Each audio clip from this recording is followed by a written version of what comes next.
Praktikum Seroimun Shift D, kami membahas jurnal yang berjudul Use of Glycoprotein Antigen in the Immunodiffusion Test for Bovine Leukemiovirus Antibodies. Penelitian ini bertujuan untuk membandingkan tes AGID dan tes CF terhadap antigen BLV.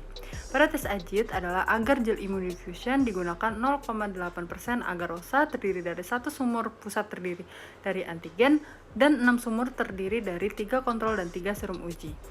Tes AGID digunakan untuk mendeteksi virus leukemia sapi atau BLV. Pada tes ini, antibodi yang digunakan dimodifikasi dengan substitusi antigen glikoprotein P24 dengan ether antigen virus yang sudah stabil. Tes CF atau complement fixation digunakan sebagai perbandingan terhadap tes AGID. Menggunakan 2 kali lipat pengenceran, serum uji dibuat dengan 25 mikros serum uji dan 25 mikros antigen. Kemudian dilakukan juga pada penelitian ini tes sera untuk menilai sensitivitas dari tes AGID.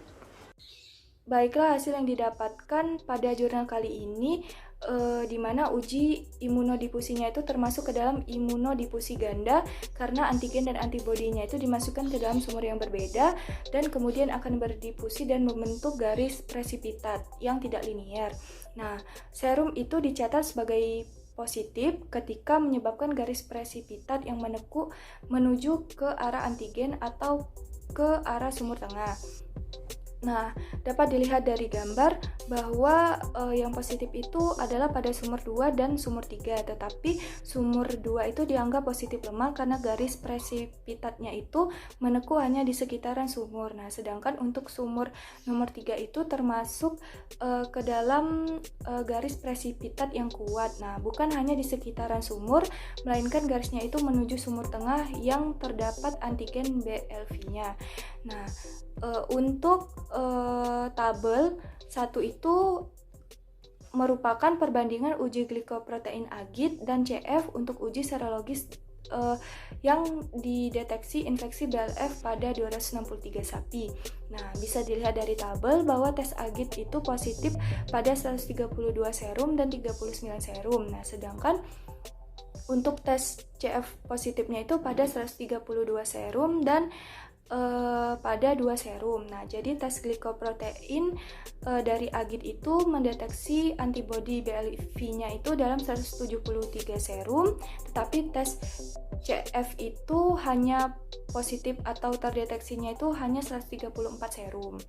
Nah, bisa dilihat pada tabel 2, ini menjelaskan tentang perbandingan uji glikoprotein AGID dan CF untuk deteksi sapi yang terinfeksi BLV dalam kawanan percobaan. Nah, dapat dilihat dari tabel bahwa tes AGID serum yang positif itu paling tertinggi itu 40, sedangkan untuk tes CF-nya itu hanya dalam rentang 37 sampai 39. Nah, berarti pada setiap waktu pengambilan sampel lebih banyak serum yang positif dengan tes AGID daripada dengan tes CF. Nah, bisa dilihat dari tabel 3, perbandingan uji glikoprotein AGID dan CF-nya itu mendeteksi respon serologis dini terhadap infeksi BLV, di mana pemeriksaannya itu dilakukan bulanan. Nah, sampel serum bulanan dari 19 sapi bisa dilihat dari tabel hanya 1 hewan yang memiliki respon CF yang dapat dideteksi. Nah, sedangkan untuk tes AGID-nya itu terdapat 4 hewan yang positif untuk 2 bulan berturut-turut sebelum antibodi CF terdeteksi. Baiklah, selanjutnya itu kesimpulan dari penelitian jurnal tersebut menunjukkan bahwa tes agar gel imunodifusi atau AGID dengan tes glikoprotein dia itu jauh lebih spesifik jika dibandingkan dengan tes complement fixation atau CF untuk mendeteksi antibodi bovine leukemia virus atau BLV dalam serum sapi yang digunakan. Nah, serum dinyatakan positif sepenuhnya dengan tes AGID, tetapi hanya sebanyak 134 yang memberikan hasil positif pada tes CF atau complement fixation. Nah, ternak yang terinfeksi BLV dia itu memiliki presipitasi, tetapi dia tidak melengkapi fixing antibody, sehingga tidak bisa dipastikan bahwa AGID dan CF ini mengukur antibody yang sama.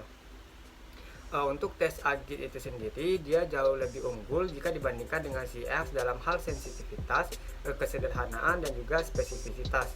Dan yang terakhir yaitu tes serologi lain diperlukan sepenuhnya untuk mengevaluasi tes AGID dan antigen glikoprotein untuk deteksi antibodi bovine leukemia virus atau BLV. Mungkin itu saja pemaparan dari kelompok 5 Shift D Praktikum Serologi dan Imunologi. Wassalamualaikum warahmatullahi wabarakatuh.